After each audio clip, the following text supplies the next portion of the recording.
Hello friends. तो मैं हूँ विधि और आई होप आप सब घर में सेफ बैठे होंगे। ऑनलाइन लर्निंग बहुत मुश्किल होती है, आई नो। तो इसलिए मैं आपके लिए हेल्प करने आ गई हूँ अपनी ऑनलाइन यूट्यूब पे। तो आज हम पढ़ेंगे रैशनल नंबर्स। तो एक रैशनल नंबर्स क्या है? तो इमेजिन करो एक बास्केट है, उसके अंदर हम सभी नंबर्स को डाल दे। नंबर्स मतलब 1 2 3 4 वो भी हैं, लेकिन हम स्पेसिफिक नेम्स यूज करेंगे, जैसे कि इंटीजर्स, फ्रैक्शन, डेसिमल्स और भी। तो fraction, integer, fraction and decimals ये सब एक बास्केट में जब आ जाते हैं तो उस बास्केट का नाम पड़ जाता है तब रैशनल नंबर्स। आपने सही सुना, रैशनल नंबर्स। तो अब आपको समझ आ गया, रैशनल नंबर्स एक वो चीज है जिसके अंदर सभी इंटीजर्स, फ्रैक्शंस और डेसिमल्स हो। अब आपको ये समझ आ गया, लेकिन हम इस क्वेश्चन को कंटिन्यू करेंगे। What are rational numbers? तो actually rational word is originated from term ratio. Ratio तो पता ही होगा आपको, रेशो क्या होता है। चलिए मैं आपको एक एग्जांपल रेशो का दे देती हूँ। जैसे कि ये है 3:2। ये एक रेशो है और हम रेशो को ऐसे भी लिख सकते हैं 3/2। तो इसमें 3 और 2 जो है पॉजिटिव है और नेचुरल रेशो है, नंबर है। तो अगर इसके सामने हम माइनस का साइन लगा दे तो ये क्या बन जाएगा? ये बन जाएगा नेगेटिव नंबर्स, नेगेटिव नंबर। लेकिन इसके सामने नहीं है माइनस का, तो ये एक पॉजिटिव नंबर्स है और ये नेचुरल नंबर्स है। तो आपको रेशो का एग्जांपल समझ आ गया होगा। तो सपोज करो कि दो इंटीजर है p एंड q। उसको हम रेशो में कैसे लिखेंगे? p:2, ठीक है। और हम फ्रैक्शन में कैसे लिखेंगे? p/q। तो p:2q समझ आ गया। अब p/q में अब मैं आपको एक सिंपल फॉर्मूला बताऊंगी, उसको आप रट लेना। p/q in which q is not equal to 0। बस इतनी सी चीज आपको ये याद रखनी और आपका हो गया। तो अब सपोज करो कि ये है, तो ये आपको फॉर्मूला तो याद हो गया। अब मैं आपसे एक चीज पूछना चाहूंगी, क्या ये -2/4 जो है वो एक इंटीजर है? बिल्कुल है, क्योंकि इसमें -2 और 4 दोनों p और q से रिलेटेड है। जो इसके अंदर का p है वो -2 के साथ है और जो इसके अंदर का q है वो 4 के साथ है। तो हमें इन दोनों को एक साथ हम इसको कर सकते हैं। इसलिए तो बोल रही हूँ आपको कि p और q इसको हमेशा दिमाग में बिठा लेना, ठीक है? तो तभी आप आगे का चैप्टर कर पाओगे। तो अब हम अपने नेक्स्ट टॉपिक पे बढ़ते हैं। तो हमारा नेक्स्ट टॉपिक है न्यूमरेटर एंड डिनोमिनेटर। तो आपको इतना तो समझ ही आ गया होगा कि इन p and q, the integer p is the numerator and the integer q is the denominator which is not equal to 0। तो इसमें ये कह रहा है कि ये जो इंटीजर p है ना वो न्यूमरेटर है और जो इंटीजर q है वो डिनोमिनेटर है, जिसमें q जो है वो 0 के इक्वल नहीं है। इतना तो आपको पता ही होगा न्यूमरेटर और डिनोमिनेटर क्या होता है, क्योंकि आपने फ्रैक्शन चैप्टर पहले भी पढ़ रखे हैं। तो जो ये साइन है, आपको जब भी आपको मैथमेटिकल इक्वेशंस आती हैं, मतलब अलजेब्रिक एक्सप्रेशन, उसमें आप नॉट इक्वल टू लिखते नहीं हो, आपको ऐसे लिखना पड़ता है। तो जो ये साइन है ना, ये नॉट इक्वल टू का साइन है।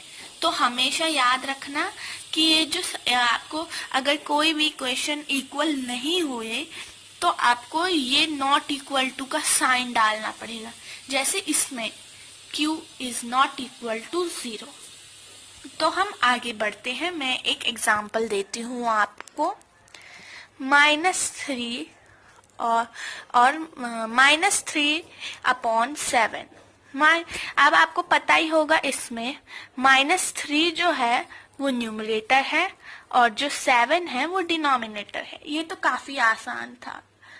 अब चलिए मैं आपसे एक क्वेश्चन पूछती हूँ, क्या इसमें -5 एक रैशनल नंबर है?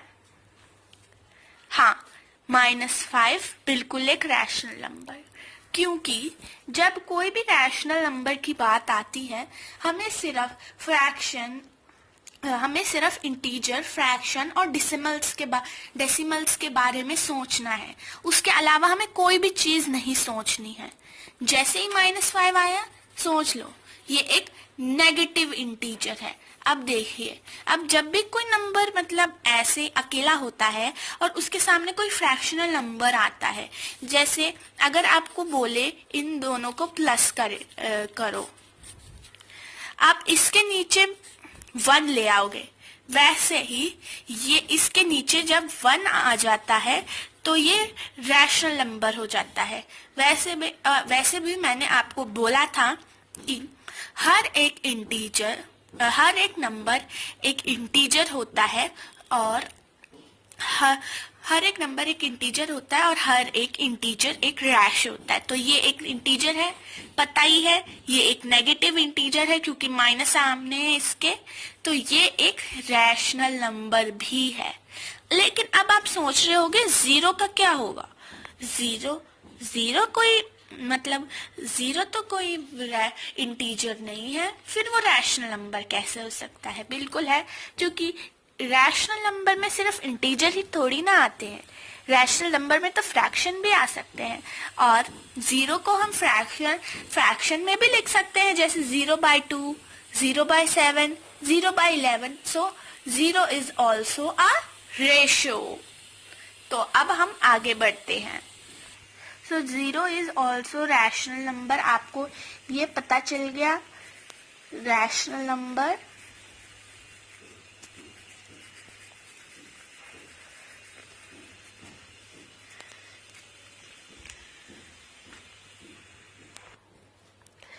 तो अब हम पढ़ेंगे positive and negative rational numbers.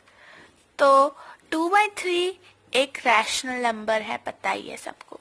तो इससे पहले मैं rational numbers positive and negative discuss करूं, तो आपको पता ही होगा पॉजिटिव इंटीजर्स क्या होते हैं। अगर आपको ये नहीं पता, आपको इंटीजर्स नहीं पता, तो आप ये चैप्टर बिल्कुल नहीं कर पाएंगे, क्योंकि ये इंटीजर्स, फ्रैक्शंस एंड डेसिमल्स के बेसिस पे ही है। उसका आपको अगर पूरा क्लियर हो गया, तभी आप इस चैप्टर में आगे चल पाओगे। तो इंटीजर और फ्रैक्शंस के रूल क्लियर होना बहुत ज़रूरी है।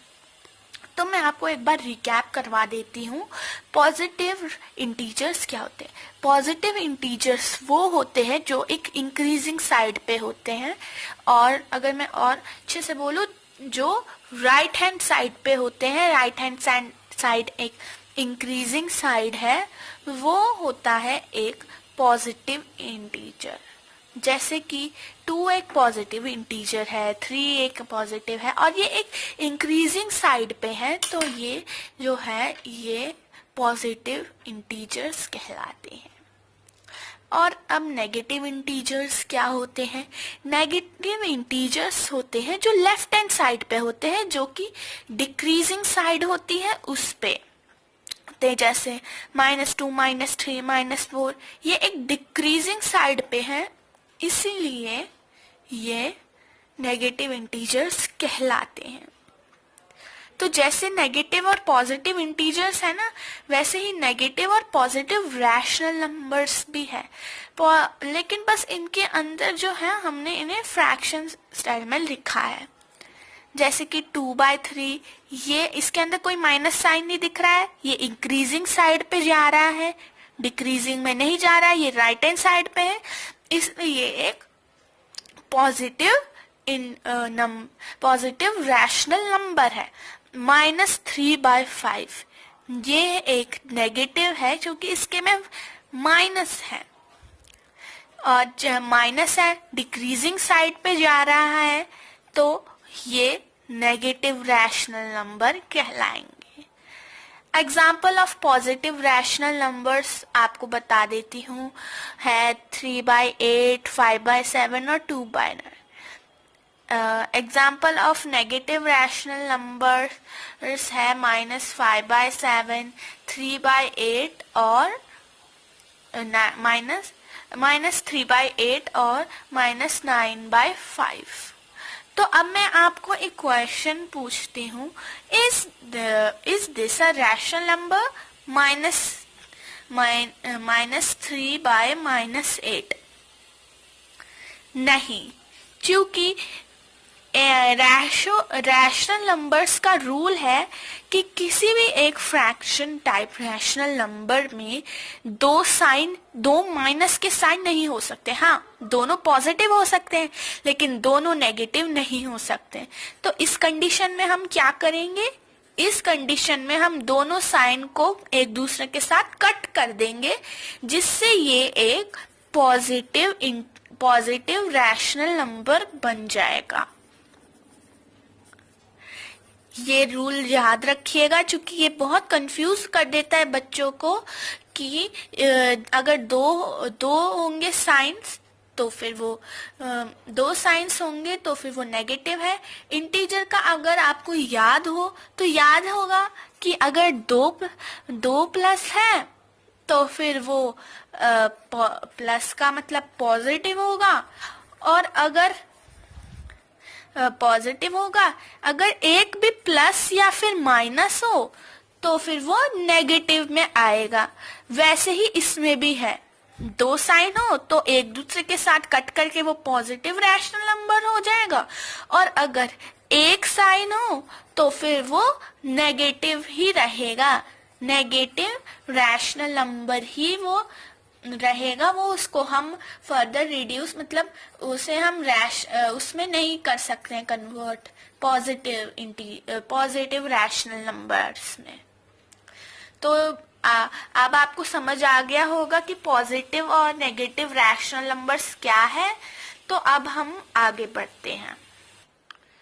तो गाइस, अब हम इक्विवेलेंट रैशनल नंबर्स की ओर बढ़ते हैं। So what is a equivalent rational numbers? इस क्वेश्चन को सॉल्व करने से पहले मैं आपको इक्विवेलेंट रैशनल नंबर्स के बारे में बताना चाहती हूँ। एक बार आपने ये समझ लिया ना, तो फिर आपको ये इस क्वेश्चन का आंसर भी पता चल जाएगा। तो चलिए स्टार्ट करते हैं। तो आपको पता है इक्विवेलेंट फ्रैक्शंस क्या होते हैं, पता ही होगा, 6th में पढ़ा है। तो अगर हम एक एग्जांपल ले लेते हैं 2/3, हम इसे इक्विवेलेंट में कन्वर्ट कैसे करेंगे। अगर हमें बोला जाए कि इसको इक्विवेलेंट में कन्वर्ट करो, तो हम ऊपर और नीचे दोनों को एक स्पेसिफिक नंबर से मल्टीप्लाई करेंगे, एक ही नंबर से, तभी तो वो इक्विवेलेंट होंगे। किसी भी दो नंबर को एक नंबर से मल्टीप्लाई करना एक ही सेम नंबर से, वो हम उसके प्रोडक्ट को हम इक्विवेलेंट फ्रैक्शन कहते हैं। जैसे कि ये 2/3 मल्टीप्लाई हम करेंगे, 2 से करें, 3 से करें, जिससे भी करें वो। अब देखिए 2 2 4, 2 3 3 2 6। तो जो ये है 4/6, ये इसका इक्विवेलेंट फ्रैक्शन है। अब अगर हम इसे सिंपलेस्ट फॉर्म में रिड्यूस करें तो 2/3 आंसर आएगा। 2/3 आएगा कि नहीं। तो जब देखिए ये 2/3 और ये दोनों मैच कर रहे हैं, इसका मतलब दोनों इक्वल हुए। तो इसका मतलब ये नहीं हुआ कि 4/6 जो है वो इक्विवेलेंट फ्रैक्शन था 2/3 का। तो ऐसे हम इक्विवेलेंट फ्रैक्शन निकालते हैं। तो चलिए मैं आपको एक और एग्जांपल देती हूँ। 3/4 -3/4, इसको हम कैसे करेंगे। -3/4 multiply by 3 -9 और 4 3 12। तो -9/12 जो है इसका इक्विवेलेंट फ्रैक्शन है। तो अब चलिए अब हम ये सॉल्व करते हैं।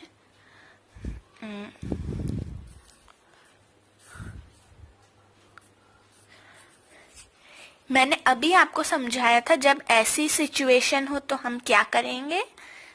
हम ऐसी सिचुएशन में माइनस माइनस एक दूसरे के साथ कट कर देंगे जो एक पॉजिटिव रैशनल नंबर्स बन जाएगा। तो अब हम इसे मल्टीप्लाई करें 3 4 5 6, हम जिस आपकी मर्जी है वो आप किससे करो मल्टीप्लाई, लेकिन वो इक्विवेलेंट होना चाहिए। तो अगर हम इससे 2 से मल्टीप्लाई करेंगे तो इसका आंसर 20 आएगा एक का, और दूसरे का आएगा 30। तो ये जो है कि एक इक्विवेलेंट फ्रैक्शन हो गया। हम इसको रिड्यूस करेंगे तो आ जाएगा 10/15 आंसर, जो कि इससे मैच हो रहा है। दोनों मैच हो रहे हैं तो इसका मतलब 20/30 जो है वो इक्विवेलेंट फ्रैक्शन है 10/15 का। तो आपको अब समझ आ गया और आई होप आप इस क्वेश्चन का आंसर दे पाएंगे। What is a equivalent rational number. तो अब हम आगे बढ़ते हैं। तो अब हम ये पढ़ते हैं, हमारा नेक्स्ट टॉपिक है rational numbers on a number line.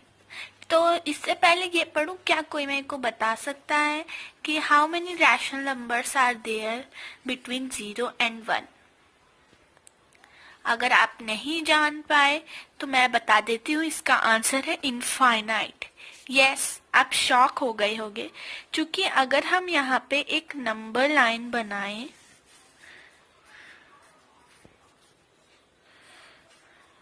यहाँ पे 0 को रखें और यहाँ पे 1 को रखें, तो हम यहाँ पे इनफाइनाइट बना सकते हैं। 0/1, 0/2, 0/3, 0/4, 0/5, 0/6, और ये इनफाइनाइट है, ये जलती जाती है, इसका एंड किसी को नहीं पता। तो ये है, ये मेरे ऊपर है या आपके ऊपर है, आप अपने नंबर लाइन की रेंज कितना रखना चाहते हैं। तो rational number on a number line, अब इसमें हमें क्या करना है। सपोज ये एक नंबर लाइन है, आपको दिख रही होगी ये, इसके अंदर ये बहुत इजी है। ये इस नंबर लाइन के अंदर हमें -2 और एंड 2 को फाइंड करना है, और जहां पे भी दिखे बस a के ऊपर -2 के ऊपर a और 2 के ऊपर b मार्क कर देना है। आपको तो दिख ही गए होंगे वो, यहाँ पे हम a मार्क कर देंगे और यहाँ पे b। वैसे ही किसी नंबर लाइन के ऊपर किसी इंटीजर को फाइंड करना या किसी नॉन इंटीजर नंबर को फाइंड करना, उसे finding rational number on a number line कहते हैं। जैसे मैंने इसके अंदर -2 और 2 को फाइंड किया, तो ये मैं क्या कर रही हूँ, ये मैं एक रैशनल नंबर कहे, इंटीजर कहे, जो भी आपको कहना है, फ्रैक्शन कहे, इसे एक नंबर लाइन के ऊपर ढूंढ रही हूँ, वही तो कर रही हूँ मैं। तो इसी के ऊपर आपको क्वेश्चन आएंगे। अगर मैं एक और क्वेश्चन दूं, एग्जाम्पल दूं, जैसे कि ये है सॉरी -5, -6, 12, 10, -13, मैं कैसे भी नंबर लाइन लिख सकती हूँ। इसके अंदर मेरे को 10 फाइंड करना है। 10 ये रहा, -6 फाइंड करना है। 6 ये रहा, और इसी के ऊपर क्वेश्चन आएंगे आपको, जैसे कि नंबर लाइन बनाओ और उसके अंदर हमें -6 को बनाना है। -6 इज द मेन। तो मैंने एक नंबर लाइन बनाई, 1 -3 4 -5 -6, यहाँ पे a लिख दूंगी। हो गया मेरा जवाब कंप्लीट, खत्म क्वेश्चन। तो यही है हमारा rational numbers on a number line. तो अगले टॉपिक पे चलते हैं। तो अब हम पढ़ेंगे rational number in a standard form. Standard form को हम यहाँ पे लोवेस्ट फॉर्म भी कह सकते हैं। ओके तो अभी मैं आपको इसमें समझाऊंगी। तो अब हम देख लेते हैं हमारी बुक में क्या लिखा है। A rational number is said to be in a standard form if its denominator is a positive integer and the numerator and denominator have no common factor other than 1। तो ये क्या इसमें इतना बड़ा लिखा है, ये क्या कह रहा है? बस ये इतना कह रहा है, सपोज करो आपके पास एक ये है कॉमन, मतलब अगर आपके पास ये क्वेश्चन आता है, इसको लोवेस्ट फॉर्म मतलब स्टैंडर्ड फॉर्म में रिड्यूस करो। 36 है ये, तो कैसे करोगे? बहुत ही सिंपल आंसर है इसका। तो ये वही बता रहा है, मतलब ये तभी एक मतलब वो होगा, ये तभी ये स्टैंडर्ड फॉर्म में रिड्यूस होगा जब इसका डिनोमिनेटर पॉजिटिव हो, न्यूमरेटर और डिनोमिनेटर को जब रिड्यूस करे तो उसका सिर्फ एक कॉमन फैक्टर होना चाहिए, वो है अदर देन 1। मतलब वो प्राइम फैक्टर होना चाहिए सिंपल भाषा में अगर हम कहें तो फॉर एग्जाम्पल -45/30 को रिड्यूस करना है, तो भाई अगर मैं आपकी जगह होती ना तो मैं सीधा यहाँ ऐसे कट मार के कर देती रिड्यूस -3/2 में। इसको अगर हम इसको 5 के टेबल से भी कर सकते हैं, लेकिन पूरे कैलकुलेशन के साथ इसका आंसर आता है /2। लेकिन अगर हम इसको करें तो अगर हम आपको पूरा मेथड के साथ दिखाए ना तो ये है इसका आंसर। इसको हमें पहले मतलब हमें इसको उसमें हमें इसको ऐसे करना है।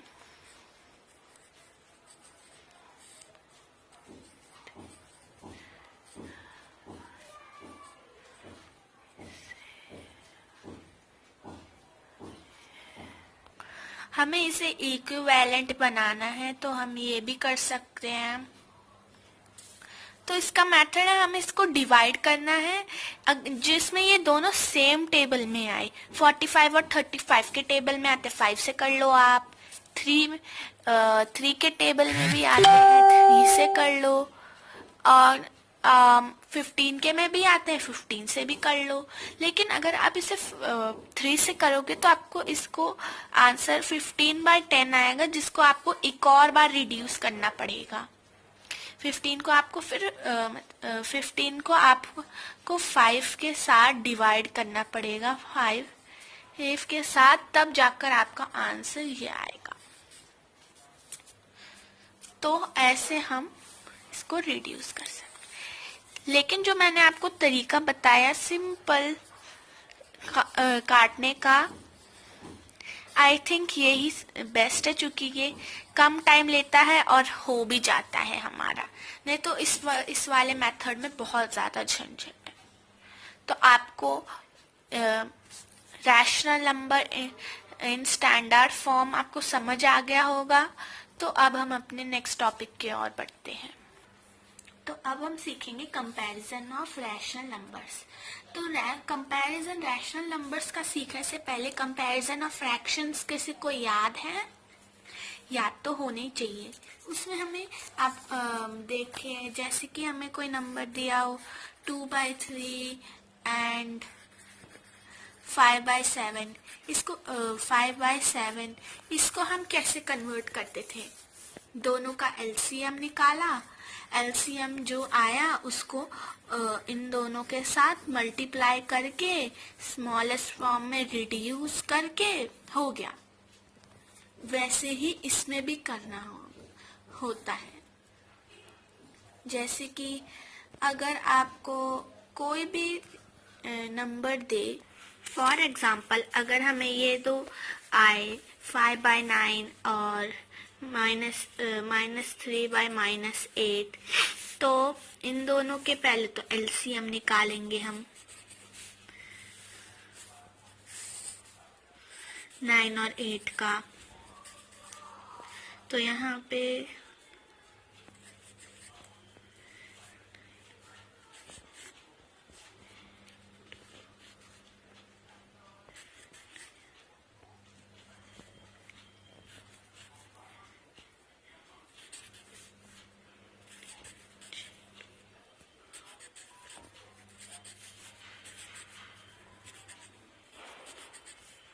तो ये इनका एलसीएम होगा।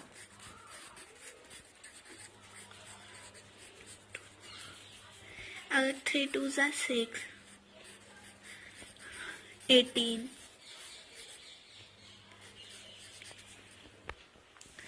तो ये है इसका आंसर 72।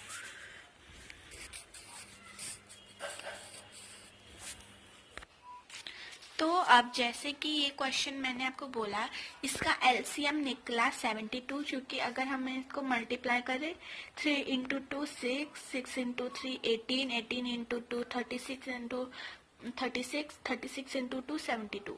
तो मैंने इसमें डिवाइड किया है, आप इसमें मल्टीप्लाई भी कर सकते हो, लेकिन मेरे को डिवाइड कुछ में आप जिसमें आपको लगे कि डिवीजन सूटेबल है तो आप उसमें डिवीजन कर सकते हो, और जिसमें आप लगे मल्टीप्लिकेशन सूटेबल है तो मल्टीप्लिकेशन कर सकते हो।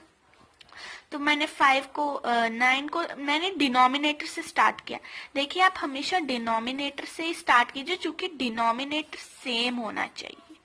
ये ठीक है। 72 9 के टेबल में आता था, 9 8 जा 72, तो फिर यहाँ पे मैंने डिवाइड किया 9 को 8 के साथ तो 72, और 5 को 8 के साथ तो 40, और 3 को 9 के साथ 8 को 9 के साथ तो 72, और 3 को 9 के साथ तो 3। तो अब आप देख सकते हैं 40/72 3/72 से बड़ा है, तो इसका मतलब 5/9 जो है 3/8 से बड़ा है।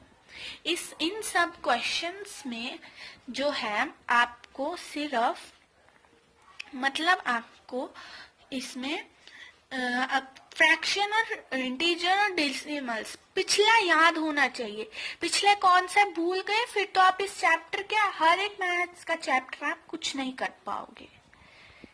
तो अब मैं आपको अपने साथ नेक्स्ट और लास्ट टॉपिक शेयर करती हूँ। अगले वीडियो में मैं इस चैप्टर को एंड कर दूंगी। तो ये हमारा लास्ट टॉपिक है आज के लिए, क्योंकि वीडियो बहुत लंबी बन गई है, ऑलमोस्ट 30 मिनट्स की वीडियो बन गई है। तो ये हमारा लास्ट टॉपिक है। नेक्स्ट चैप्टर में नेक्स्ट वीडियो में मैं इस चैप्टर को ख़त्म कर दूंगी, रैशनल नंबर्स को, और उसके नेक्स्ट वीडियो में मैं आपसे इस चैप्टर का टेस्ट लूंगी। तो हम अभी के लिए इस टॉपिक को स्टार्ट करते हैं, rational numbers between two rational numbers. तो ये बोल रहा है, इसमें ये बता रहा है कि आपको टू रैशनल नंबर्स के बीच में जो है और रैशनल नंबर्स फाइंड करने हैं। अब जैसे कि मैंने आपको बोला 0 and 1, 0 and 1 के बीच में कितने रैशनल नंबर्स हैं? तो आपने मेरे को बोला इनफाइनाइट। वैसे ही इस टॉपिक में भी वही है। इस टॉपिक में वो आपको पूछ सकता है कि find 5 rational numbers between -3/5 and -1 and 3, ये पूछ सकता है। और फाइंड 4 रैशनल नंबर्स 3, 6, ये सब पूछ सकता है। तो हम इसको कंटिन्यू करते हैं। सपोज मेरे पास एक नंबर है -3/5 एंड -1। मेरे को इसके बीच के 5 रैशनल नंबर्स निकालने हैं। तो मैं कैसे निकालूंगी? आप ऐसे मत करने लग जाना कि आप इसको -4 ऐसे नहीं, ये तो ऐसे नहीं, ऐसे तो ये नंबर लाइन पे होता है। लेकिन हमारा ये क्वेश्चन ही नहीं है, हमें तो इन दोनों के बीच के रैशनल नंबर्स को फाइंड करना है। तो हमें उसके लिए पहले इन्हें कन्वर्ट करना पड़ेगा इक्विवेलेंट फ्रैक्शन में। इक्विवेलेंट फ्रैक्शन में पहले हम इन्हें कन्वर्ट करते हैं।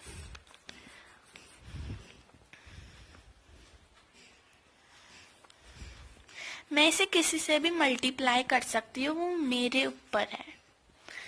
क्योंकि मैंने आपको बोला इन्फिनाइट होते हैं, मैं इन्फिनाइट कहीं से भी वो उठा के ला सकती हूँ। अगर मैंने आपको बोला मैं इसको मल्टीप्लाई, हमें इससे मल्टीप्लाई करना होता है, हम इसमें डिवाइड नहीं कर सकते, हमें इसमें सिर्फ मल्टीप्लाई करना है। तो इसका जवाब होगा -90 एंड 150। और अगर मैं -1/3 को मल्टीप्लाई करती हूँ, -1/3 को मल्टीप्लाई करती हूँ 50 और नीचे भी 50 से, तो क्या आता है आंसर? 1/50 और ऊपर -50। तो हमें इसमें क्या ध्यान रखना है? हमारे डिनोमिनेटर सेम होने चाहिए, तभी तो हमें पता चलेगा कि कितने हैं। तो इन दोनों के बीच में -50/150 एंड -90 के और -90/150 के बीच में 39 रैशनल नंबर्स हैं। लेकिन वो क्वेश्चन पे डिपेंड करता है वो कितने पूछे। अभी तो इसमें मेरे पास 39 है, इतने मैंने बनाए। तो वो क्वेश्चन के ऊपर डिपेंड करता है। और क्वेश्चन के ऊपर मतलब वो आपसे 5 भी पूछ सकता है और क्वेश्चन भी वैसा दे सकता है जिसमें वो आपको 5 फाइंड आउट करना पड़े। तो ये ऐसे होता है। इसमें हमें पहले उसमें इक्विवेलेंट में कन्वर्ट करना होता है, डिनोमिनेटर सेम होना चाहिए। डिनोमिनेटर सेम नहीं होगा तो हमारा क्वेश्चन ही नहीं आ पाएगा। तो ये पूरा मेथड है इसका, ये इसका पूरा मेथड है। ये आप इसको याद कर लो, क्योंकि इस क्वेश्चन को आप उसके बिना नहीं कर सकते। So thank you. आज के लिए बस इतना ही। अगर आपने मेरे चैनल को सब्सक्राइब नहीं किया तो सब्सक्राइब कर लीजिए, नोटिफिकेशन बेल को भी ऑन कर लीजिए न्यू अपडेट्स के लिए। और मेरी इस वीडियो को लाइक कीजिए। ये मेरी पहली हिंदी की वीडियो है। अगर आप चाहें तो मैं हिंदी की वीडियो ला सकती हूँ। Thank you. और अगले वीडियो में मैं आपको रैशनल नंबर की addition, subtraction, multiplication and division सिखाऊंगी और उसके अगले वीडियो में टेस्ट लूंगी। तो तब तक के लिए बाय बाय।